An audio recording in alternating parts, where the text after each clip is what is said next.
ছাদে দেখো এক ঝাঁক পায়রা বসে বসে কি সুন্দর তাদের সময় কাটাচ্ছে, তাই না? By the way, good morning. সকাল থেকে কিন্তু রোদ দিলেও হালকা কিন্তু মেঘলা করেই ছিল। চলো, মায়ের বাড়িতেও তো এসছি, তাই আইসিং করাটা মাস্ট। সত্যি কথা বলতে এসেছিলাম সকালে, এসেছিলাম বিকেলে ঘুরে যাবো, বাট আমাকে যেতে দেয়নি।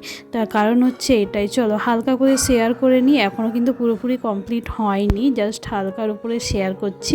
এখনও অনেক কাজ বাকি, সেই জন্য মা ধরে বেঁধে রেখেছে কি না বাড়ি যেতে দেবে না।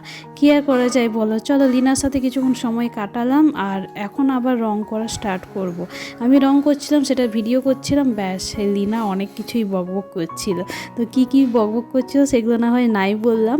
আর তারপরে ইভিনিং টাইমে আমরা গুছাগুছি করতে স্টার্ট করে দিলাম। তো ফাইনালি এখন আমি নিজের বাড়িতে রিটার্ন করব। নিজের বাড়ির সুখটাই আলাদা, যদিও হচ্ছে মায়ের বাড়ি, কিন্তু তাও এখন হয়ে গেছে না একান্ত নিজের একটা ছোট্ট সংসার, সেটাকে ছেড়ে একদমই থাকতে পারে না। So by.